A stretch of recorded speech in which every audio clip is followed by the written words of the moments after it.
Hello, good afternoon. Hi. Hello, hi. Hi, Devon. Hi, Tenji. Hi. Hi. How are you guys? Great. Good, thanks. How are you? Not too bad, not too bad. It's Friday, can only be better. Mm. It's, I wish every day was Friday. yeah, I know. It's a footballing week. There's a final on Sunday. Anyway, Oh, welcome to the program. I have to throw that in there. We look forward to it, that. We're looking forward to it. it's coming home. I've heard that for so many years, so I hope this year is really coming home. Yeah. thanks. You guys are the best. Good, good. I'm sure you will be supporting us somewhere there, somewhere. So we're hoping. Well, welcome to the first webinar. Hmm. Yeah, should we introduce ourselves? Who are we? Why are we here today? So Wow. start with Tenji. Start with Tenji. Ladies first, right? Okay, Yeah. so my name is Tenji Katota. I work in the health and social care industry here in the United Kingdom.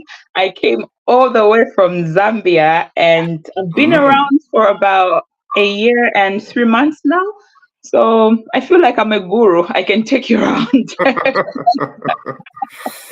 I feel like Yeah. I'm British myself at the moment. So yeah, so that's about it. And today I'm here to talk about my experiences, and I hope that somebody out there will learn one or two things from what I have gone through. And yeah, if they are thinking of relocating or they're already here in the UK, I believe there's something that they'll pick from one of my experiences that I'll be able to share today.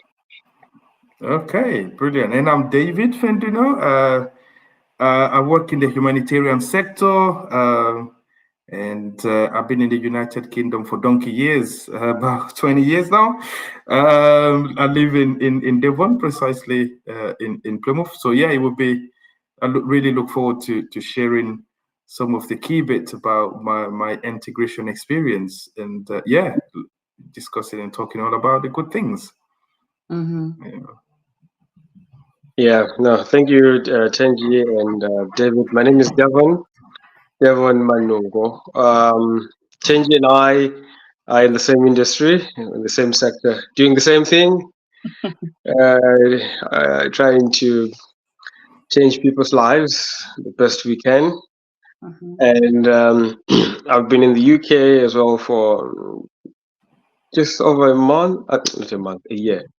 Mm-hmm. Change and I actually we got here at the Arrived same at the time, same day. same day. So probably a year and 3 months, Yeah. and we're all here to pull the strings together, to try and share experiences. We have different stories, of course, and we believe that whatever experiences we have as individuals might help somebody there. You never know. Somebody out there might be helped. So we're here to share experiences, and we hope we will be relevant to each and every one of us. Thank you. Thank you, brilliant. Well, I suppose the passion and faith to do better Mm, and support other people who arrive bring us together. Yeah, making sure those who are arriving tomorrow or today can hear about some of these experiences, and hopefully they can. So I think, yeah, just to mention, it has part of a project called Migrant Social Integration. So for those who are watching, you can see at the bottom of the screen. You can register. That's the website for the project. We offer a series of event training sessions, webinars, drop-in sessions, all ready to support people in the health and social care sector who have relocated or migrated to the United Kingdom. So these webinars are part of it. Yeah, but we share a passion, but it's also part of that project. So I think about you guys then. Who would like to kick off then? How has it been? How has it been integrating in the United Kingdom? It's always Yeah. ladies first. It's always ladies first. But we don't want to be rude. We don't want to be rude. I like how you're picking on me, Devon. Okay. Yeah, so I'd love to go first. And I think from me, if you pose that question, the first thing that comes to my mind is the first day I arrived. Like, leaving home, it was so emotional. I had to leave my kids behind. And my youngest child rather, was 4 months old by then. So you can imagine I was still so attached to my baby, and just leaving her and knowing that I'll not be coming back home anytime soon. And I didn't even know where I was coming to. All I knew was I have a job. I've been offered a job. I don't even know where I'll be sleeping or anything. It was something else. It had a lot of emotions involved, but I had to soldier on, because when I looked back, I was like, what is my driving force? That's a question that I ask myself all the time, to say, why am I doing this? And the why is what kept me going. So the why is, I want a better future for my kids. I want it better for them. And that was the whole point of me relocating. And I had to be that one that had to leave the family behind and just go there and prepare the way for everyone. So I got here really excited, met everyone at the airport. Apparently, I got lost when I got to Heathrow. So, oh I'm no, sure. I'm sure many of us got lost what? when we I was arrive at told Heathrow. I was told when you get to Terminal 3, look out for A, B, C, and D. The instructions were so clear, but I just don't know how I got lost. And at some point, when I met everyone, I was like, guys, I think I came here. I must have been talking to them. They were right behind me, and I just didn't know that we're in the same place. But finally, I managed to hook up with my team, and we headed off we came now to Plymouth, Devon. I think we drove about 5 hours from the airport. Imagine, after that long flight from Zambia to London, and then London again to Plymouth. We got here, and reality dawned on me when I got into that flat. I'm like, this is it. I'm here, and this is it. It's either I make Excitement it is work. over. It's either I make it Reality. work or I don't. But I can tell you, David and Devon, it was a lot to take in.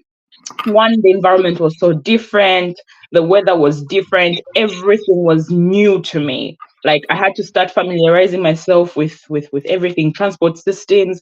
I remember going for work. I'm like, okay, fine. They gave me a passport and told me, like, we had this little book that had all the information, how you get on a bus, what bus you get on, and things like that. I looked at it and I'm like, no, I might miss my bus station. What's the easiest way? Taxi. And I think I must have gone for work for a week straight, getting on a taxi back and forth, and it was a lot of money. All because I feared that I would get lost. It was so funny, but I managed to overcome that. That was like the first thing, the transport system, and then getting into work. Everything was so new, the whole setup, the environment, the induction process, reading all these policies, trying to understand the care plans. It was so much to take in. Yeah. And then I don't know if I should go on or give Devon an opportunity, but I'm happy to just go on all the way, and maybe I can stop at some point. You let me Yeah. know. What was it, Devon, for you then? That first time in your room. However big it was, however small it was. Well, of course, experiences are different, Oh, yeah. and I've been privileged enough to had lived in a foreign land where Mm, the system was totally different from what we have here. And before moving for work here, I had a chance to come and visit the country. mm, So one way or the other, I had an idea of what I was getting myself into. mm, Right. So uh, coming here, it was okay for me. There was no challenge at all mhm. because what we wanted as a family, what we wanted to achieve, we managed to achieve it because Yeah. we wanted the kids to be in an environment where they could speak English. When they go to school, it's English and all that. So we had actually gotten what we were looking for. All right, so I'm there in my room. So for me, it was normal. It was normal. Moving here was normal. There was no challenge. I came by myself. I left Yeah. my wife and the kids back at home, and so yeah, it was normal. Going forward, that's where I had challenges, but Mm. Yeah. but moving with the exposure that I have, I Mm. wasn't much of a challenge. Yeah, and I think for me, the challenge was not more of the environment. Um, as you may know, I had visited the UK before, but I came on an exchange program, and it was totally different. You know, an exchange program, you are taken everywhere from there. You know, one place to the other. You don't get the chance to be on your own and I mingle call them around. the push trips. Yes, You're you're taking not around. You alone. don't really Everything know. is paid for and stuff. You know, you Yeah. go back home and you feel that was like the best experience. But I think this time around, coming back to the UK, I was coming to stay. You know, made the decision to say, I'm not visiting, I'm here to stay. For me, it was more of emotions, I think the fact that I was separating from my kids. And I think it's a woman thing. Like we believe that women are emotional beings. You know what I mean? So it was dealing with the emotions and then the environment at the same time, reality dawning on me and stuff. So there's a lot that I had to deal with. It wasn't easy at all for me. I'll be very honest. And I can count how many times I cried. My eyes are and if you ask me why I was crying, I couldn't even say what it was exactly because I just couldn't put it in words. I could just feel it, Mm. but I just didn't know what it was. And looking back, I'm like, it was the separation, you know. In as much as I had made the decision to come to this country, I feel I was not emotionally prepared 100%. You understand this. You know you're moving to this country, you've made this decision, but you're finally there, you're living your reality. Reality is so different from planning things, you know, on a piece of paper and deciding and agreeing. And for me, I think it's that emotional aspect that really bothered me. But with time, as we go on, I'll be able to explain how I managed to cope with Yeah. everything around me. Yeah. Mm. Yeah. Well, I think you guys are. Well, for me, I always try to go back many years ago. It's well, mine is different because I come from originally francophone speaking countries, so Mhm. I came with zero English. Oh wow. Wow, wow. So I think mine. Well, everyone has got a different experience. Mine was completely, totally different. Because yeah, and I think going back to what Tenji was saying, I mean the question is, do we ever get ready for it? No. Do you ever get prepared for it? I don't think so. I think it's one of those things where you just go in, the excitement take you away, and yeah, whatever the reason is, you are leaving and you are arriving, but then you are faced with the reality. Yeah, yeah. Maybe putting it in different words. Well, saying the same thing, well, in different words. When you're at home, you're excited. Oh, I'm excited. I'm gonna go. So the graph is high. You're excited. You get here. Oh, I'm here. I'm in London. I'm in Heathrow. Whatever. The excitement is high. Then you go to where you're supposed to go. You start work, and then the graph starts dropping. The graph starts dropping, and all that. You face challenges, Yeah. whatever challenges you're facing, but with time, and then the graph will start gradually going up. I'm just basically saying exactly what you're saying in Yeah. different words, just supporting what you're saying, David. Mhm. I agree. Yeah, yeah. No, totally. So, Mm. what was the first obvious or cultural shock then? Aside, well, excitement has arrived. I've started. I mean, in your cases, I started my shift, met my Mm. colleagues. What would you remember? What comes top of the list in terms of the first cultural shock, or the first thing you had to hustle through, or as a challenge? Um, Yeah. I think for me it was accommodation. And Okay. I think that's why I was really affected, because in my mind, the plan was I get here, within 2 months, I get a house and my family comes. I get on the ground and the reality is so different. Getting a house in the UK, in Plymouth exactly, was a nightmare. Like, it was a nightmare. So I got here. The accommodation that I was living in was shared accommodation. So meaning family couldn't join me. I had to move out and get a house that would accommodate my family. Trust me, when we got here, the company was so good. They refunded us our monies. We had enough funds with us, but we just couldn't find a house. The whole process, the application process of getting a house is something else here. Back at home, I would wake up today and decide that I want to move out. Within an hour, I would find an agent, find a house, and I would move out. Within the same day, I would find a house and move. You know what I mean? Mm. All that you need is the money in your hands, and that's it. You have a house. Sometimes you'd even move into a house without signing the contract. Yeah. And you sign the contract a week later or two. That's when you meet your landlord and things like that. Yeah. But here, the fact that you have to search for houses online, you get the house, you make an application, you have to wait for them to get in touch with you. You know, they get in touch with you, you go view the house, they still have to choose out of the people that have viewed the house who is actually going to get the house.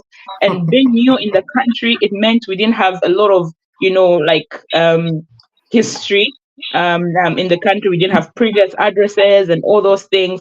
It was really hard. It was really hard, and that was the biggest challenge.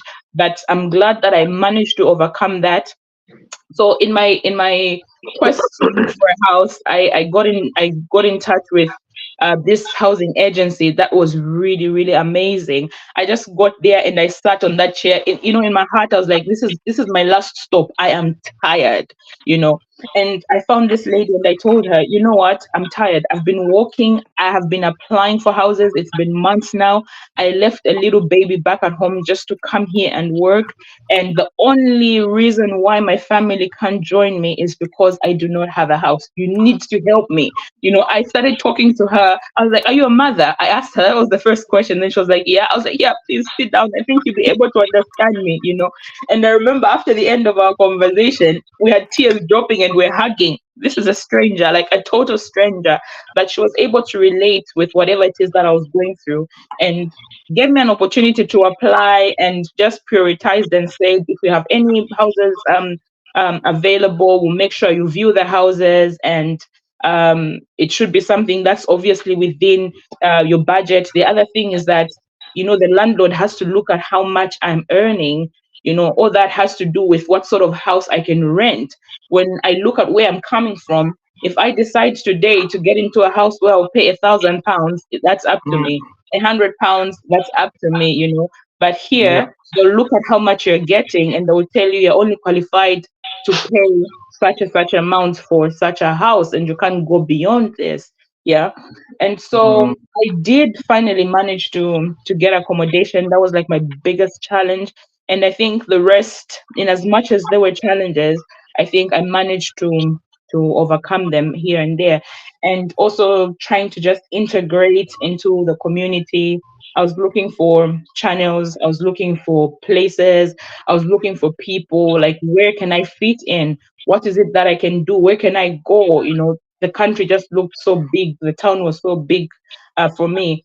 In as much as I had workmates, you just meet at work and then afterwards everybody is also trying to get their lives together. You not manage to always call up Devon or call up whoever, where are you and stuff, can we link up?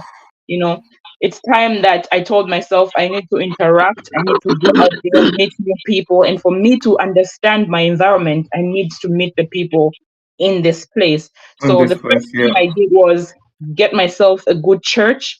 And I think that's something that I would encourage anyone out there that's relocating, coming to the UK, or you're here and you're asking yourself, how can I network? And if you're Christian or you're Muslim, go to the mosque, go to Yeah. church, and Place of worship, meet yeah. people. Yes, place of worship. You get to meet different types of people from different sectors.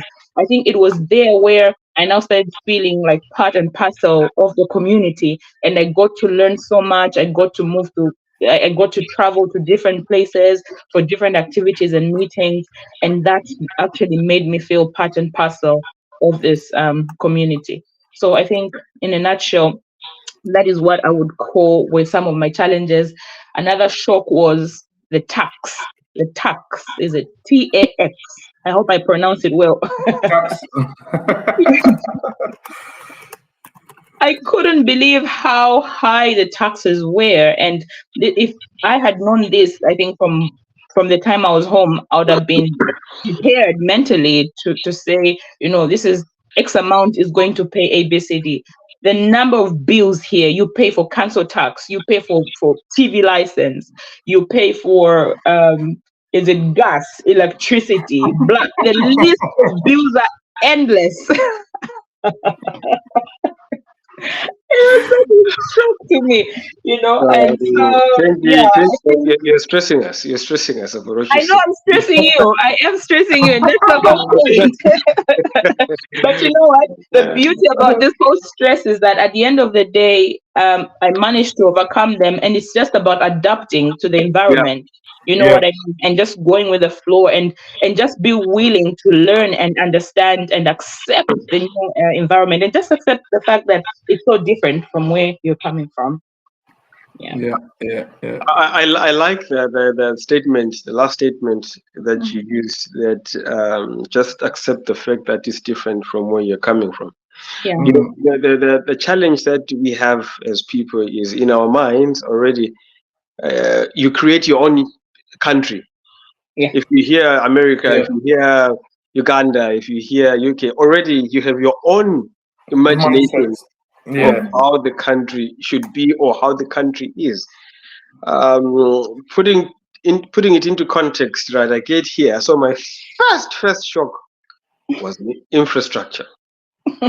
Because in my mind already, I had a different story altogether. I had a different country altogether. But now I get here, I'm like, why are the houses so small? Because when you stand from outside, I mean, you see a house. You Yes. get inside, the house is big. But from the outside, the houses, they seem small. Coming from an environment where you have big houses, both Mhm. in and out. You have huge land. You have a yard. You you know. So for me, that was It's very an island. hard. It's an island. I know, It's a small island. very small island. So for me, that was hard. That was hard. That was my first shock, because the Mm. challenge that I had in my mind, I had my own UK, and yeah, seeing that for me was something else. And now you look at some of the buildings. The buildings, they seem old, or rather they are Mm. old. Now, of course, Very this old country, when it architecture. comes to history, this country Yeah. is very rich, and they preserve and they uphold their history, That's a which beauty. is a beautiful thing. Mm. When you spend time here, you get to understand that no, these buildings are like this because of A, B, C, D.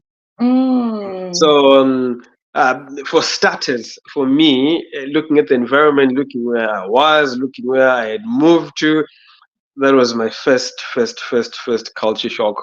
But with time, using the statement that Tenji said, it's a different country, it's a different place, with its own challenges as far as infrastructure is concerned. So what they have actually supports whatever needs the island has. So Mm. yeah, so probably would say maybe one thing that one might actually put in their mind: accept the fact that you're coming to a different environment, leave Mm. whatever environment you have left behind.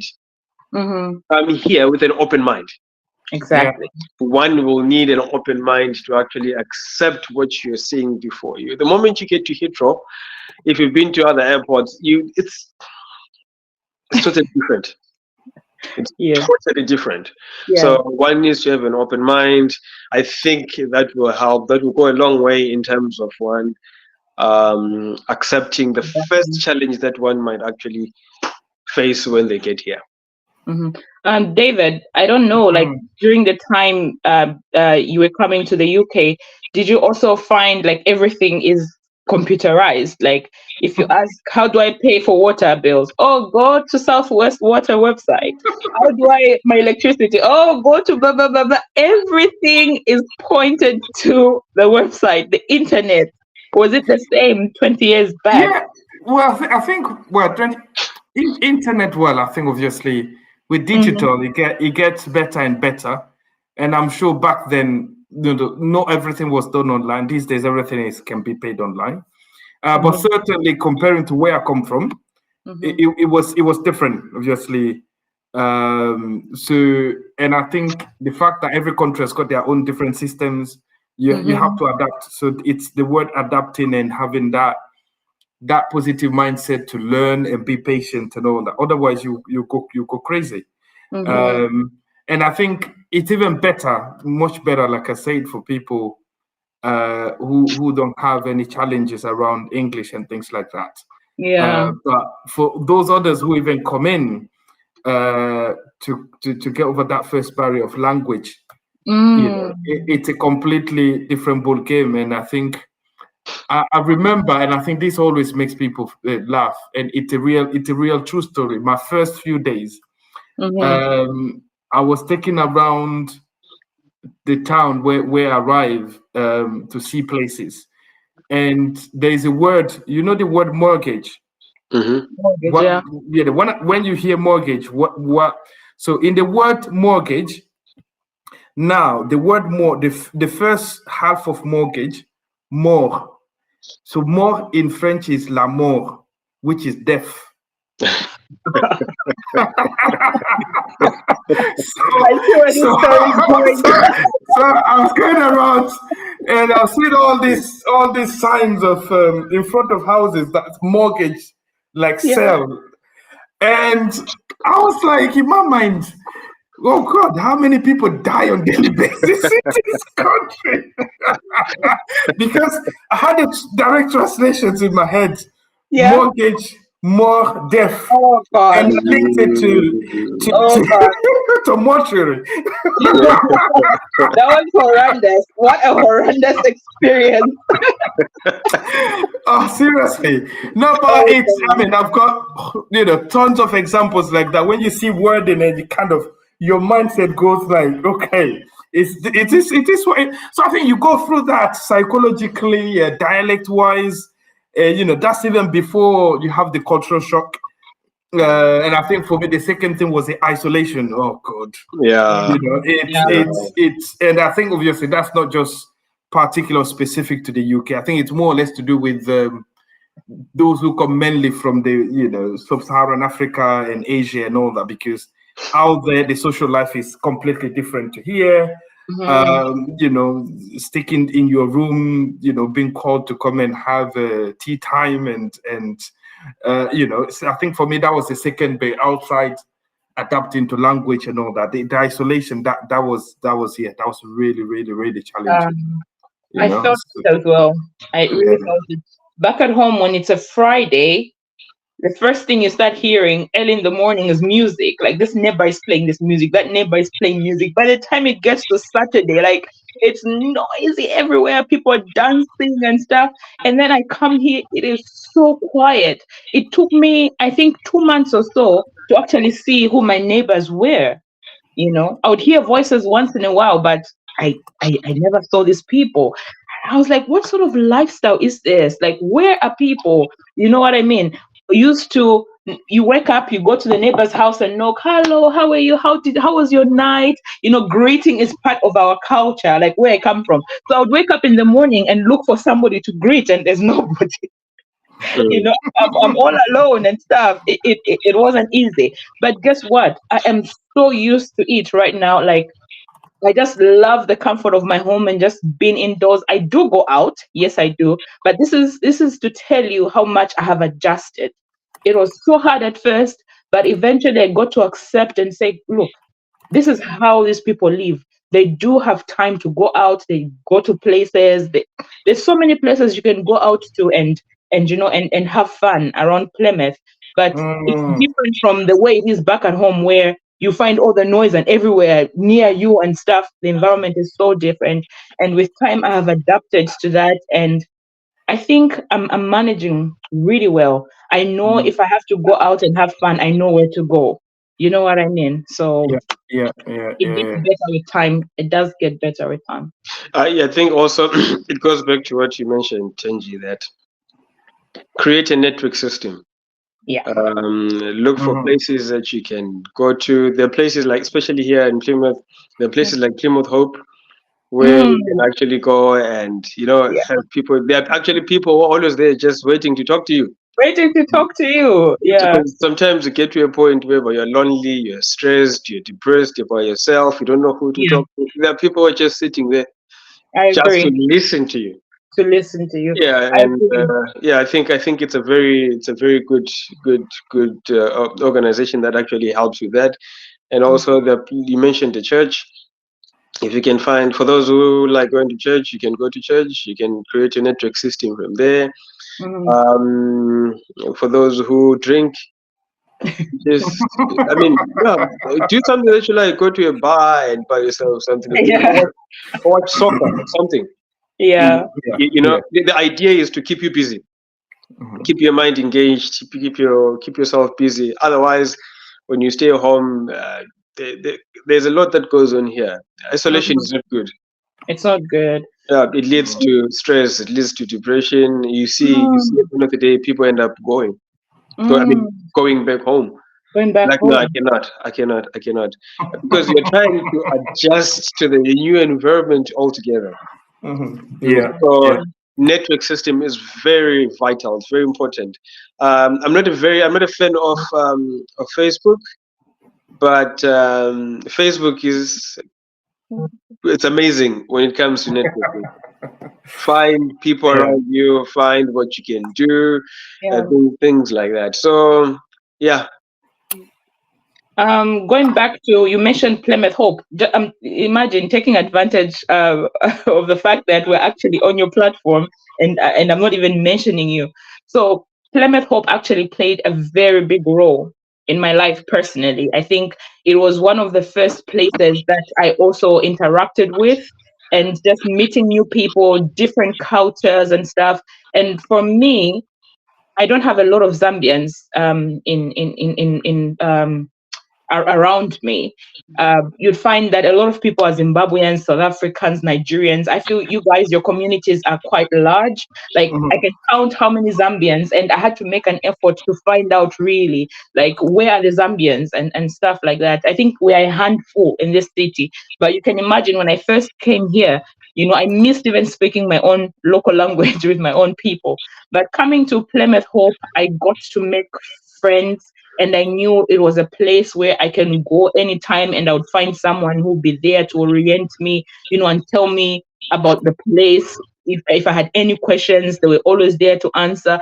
I don't know how many times I troubled you guys at the office, I was always there. So they called me, they told me this. I received this letter. It was saying this and stuff, and you were there to guide me. I feel you guys actually come in and you bridge the gap. You've helped us settle in this city, and I wish everyone could have that experience. And for me personally, I wish I knew you even before I came to the UK, because that would have actually made my whole relocation process even easier, because what I know now through Plymouth Hope has really helped me settle, not only as an individual but even my family. My kids look forward to Fridays to come and do the social gatherings and stuff, the family fun events that we have, and everything. It's like it's become a part of our lifestyle. Yeah. So I really appreciate you guys, and I just love to be part of this community. Really, I've benefited so much from this community. Yeah, I think it's part of that connect, isn't it? We talked about, as I mean, the earlier people can find place of worship and all that, finding community projects. I think you meet people from different background, different religions, different cultures. I think it just helps expand that social network, beyond anything. So obviously, it's part of this program. That's why we're doing these webinars, isn't it? So even for people who are here already, it's never too late to get involved. Because what happens, you attend an event, then you meet some other people. Then before you know, you hear about the next soccer sessions or anything else,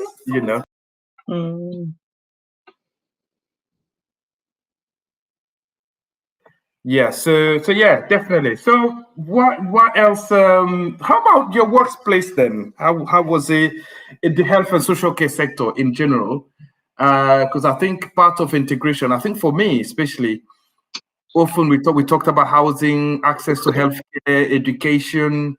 What else was maybe more positive stuff really you've come across? Because I know many programs will have booklet, isn't it? Because I remember, again, for me it's different language barriers. You can have a booklet but you can't read everything inside. But what usually would you advise people then to have a look at or to bear in mind, to help with that, their fast tracking their integration process in general?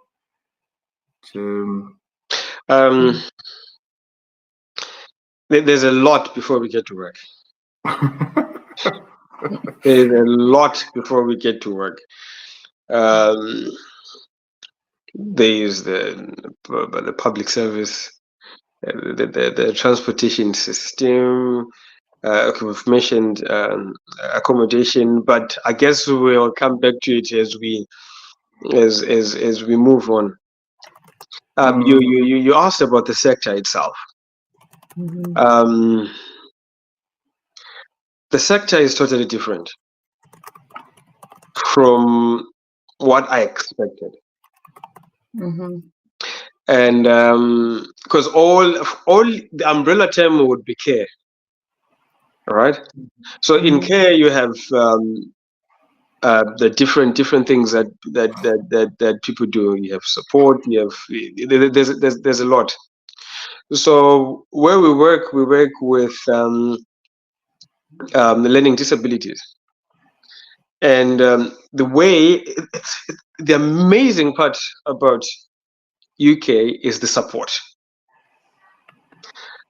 The system supports the people so very well, and so much. Whatever need one has, there is support for that.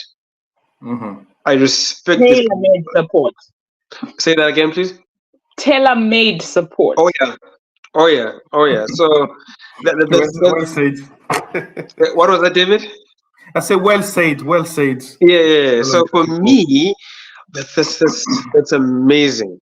So the person-centered care that is provided, it's top notch from my experience, from what I've seen, comparing to the countries that I've been and where I come from.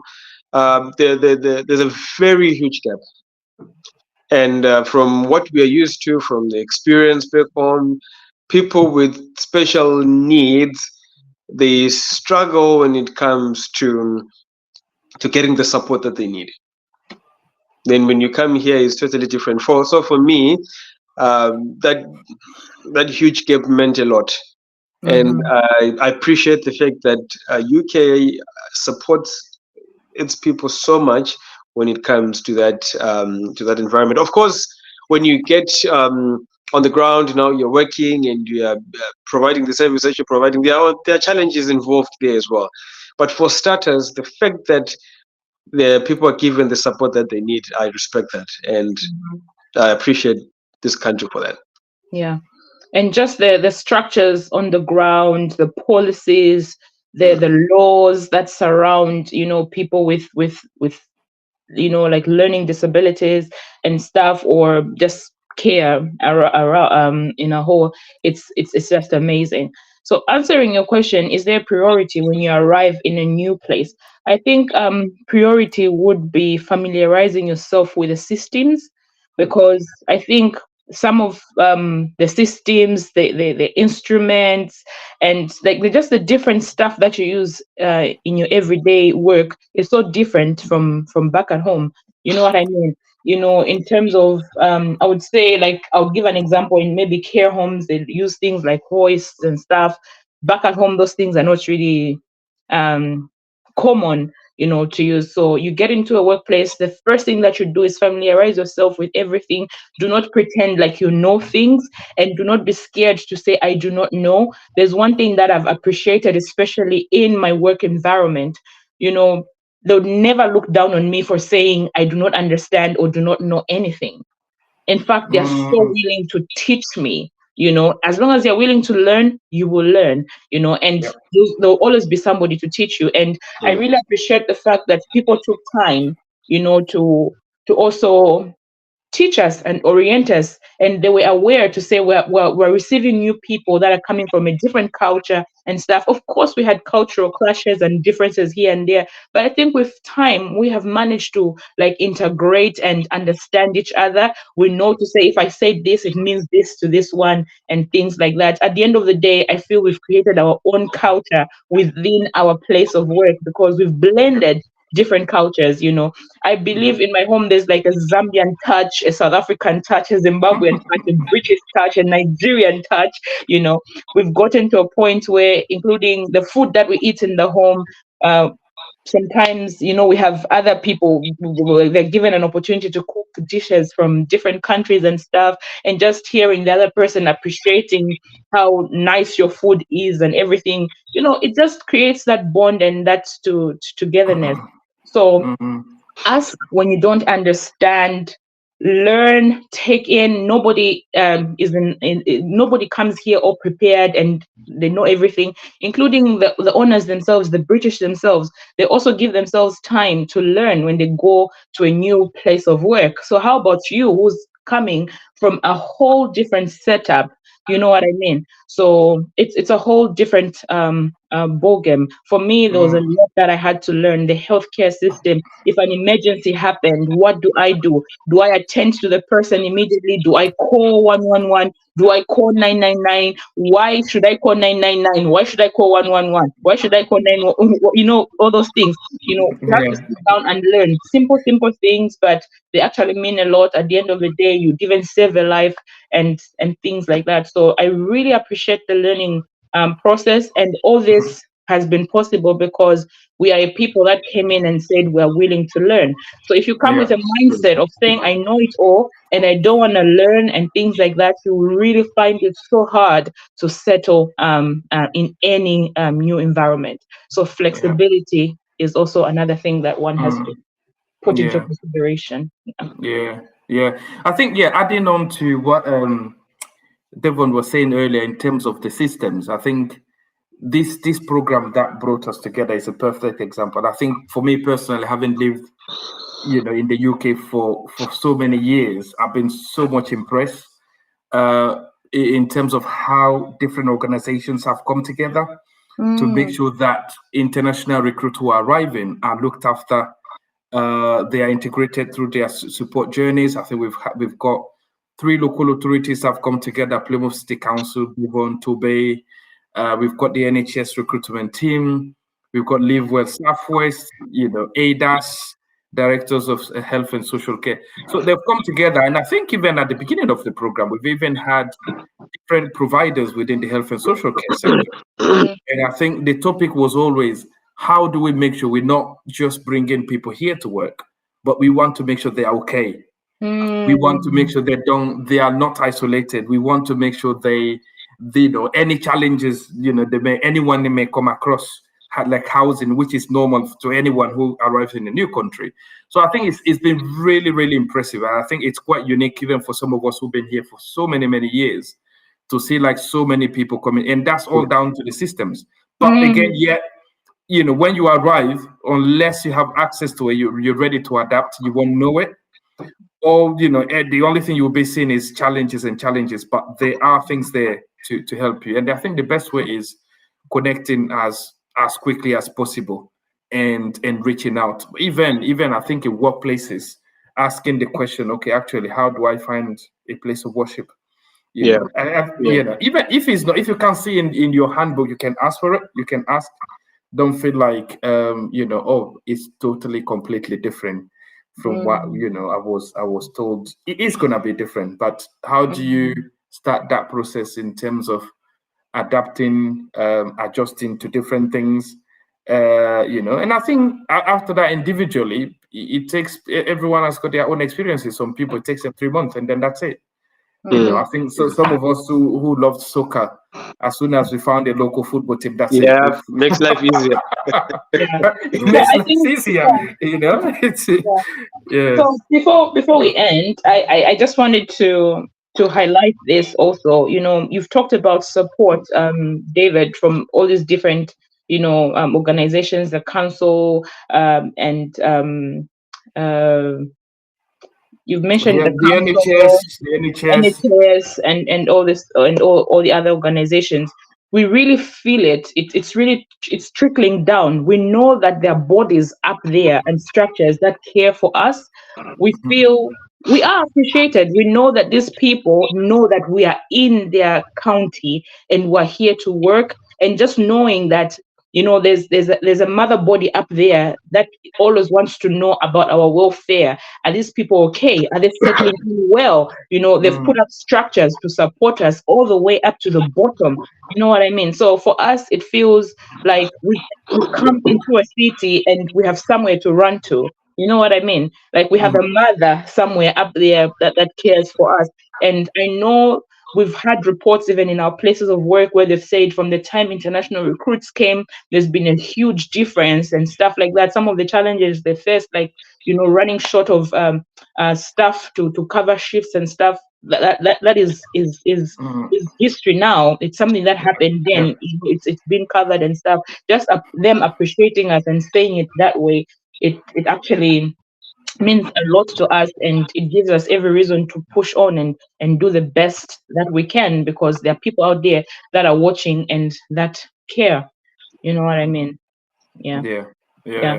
A very good example, we came in and like all expenses were covered, like what we use for our IELTS, what we use for our TB test, our visa money and stuff like that, everything was refunded, back, was refunded. So that on its own shows that these people were prepared and ready, you know, for us. So it's those small little things really that have made us also set to be where we are today.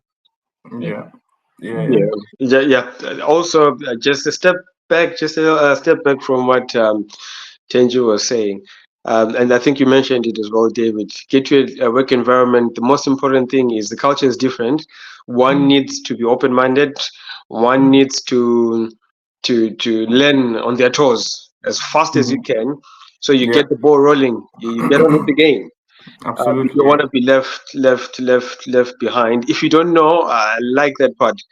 If you don't know, it's actually wise to say I don't know. You don't know, Mhm. you don't know. Then you learn from there. I remember one of my coworkers taught me one thing like 5 times, and I had questions. I was like, "Why do you do this way? Why do you do this?" Because it never made sense to me. So, but they were very much patient with me. They worked with me slowly up until I managed to get the concept. So yeah, no one knows better.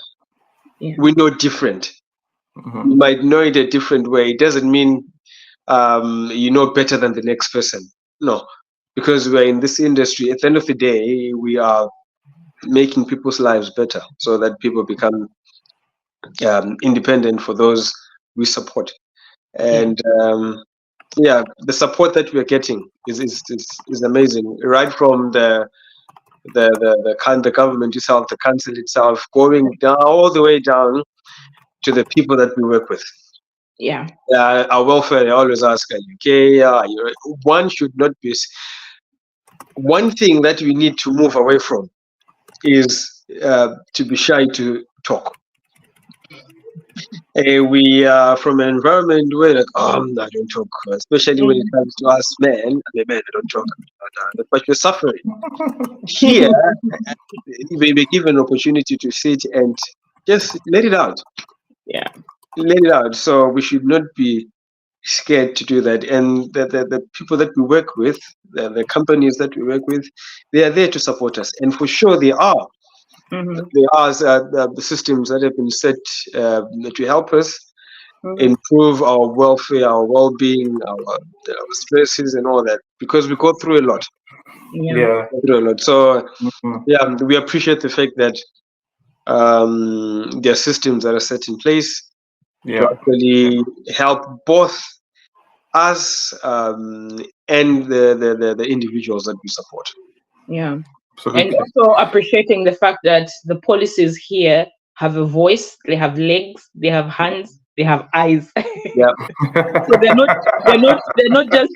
just written stuff kept no, somewhere, you know. Policies Websites. here work. What they've said is what exactly happens, and things like that. So you Mhm. have to be a person that is, you know, focused. You need to read and understand your policies. You don't understand, ask, because at the end of the day you'll be caught, you know. Mm.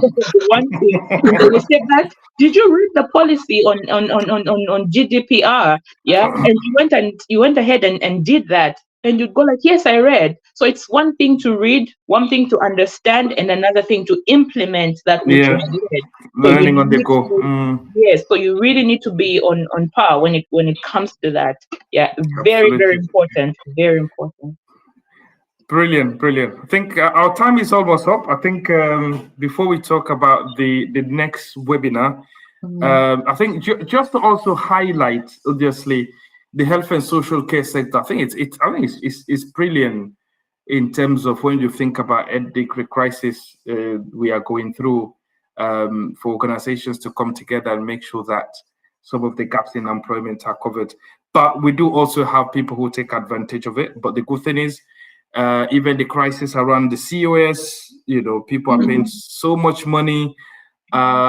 People are losing their COS because their companies' licenses have been revoked.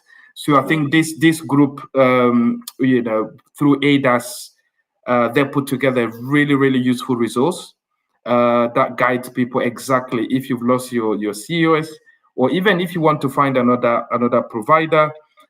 Anything else, you know, there's a guidance on our website. You just need to register, and it takes you go through it. You'll find it really useful. So we really encourage people to go to check the guidance. There's nothing to be stressed about. I think the system is there for that, Yeah, just to make sure, because at the end of the day, it's about people making sure they have their jobs, they can have their wages. So yeah, all the guidance are there, pretty much.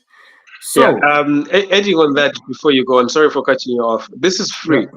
All this is yeah. free. It's a system that is set up to actually support whoever is having challenges. Will always be there. That's one factor that we'll never eliminate. And the socialintegration.org is there to actually support whoever is having challenges, whoever is in need, pointing you, me to the right direction. So we should not be scared, or we should not shy away from using these services. They're meant for us. So let's go on, guys, and use them and be free to use it. Everything is just free. yeah. It's free. Yeah, absolutely. So thank you. I think it's been brilliant. I've learned so much, and I hope we will keep learning every week. So I think the next one is on Friday. So we'll be here every Friday. So we have different topic. I think talking about integration, it is massive. Yeah. You know, I think what we've touched on today is just the tip of the iceberg. So there's so many things we can talk about. So over the next couple of weeks, we'll be talking about law and order. What does it? Simple things as, you know, what is a military in my home country is different to a police officer in this country. You know, what does it mean? Your rights and duties in terms of law and order. People have got so many questions. Okay, now I've got this visa based on my COS. What's going to happen in 3 years' time, in 5 years' time? How do I apply for my settlement? When does the British citizenship come up? So all of those questions, we'll be debating them through the webinars.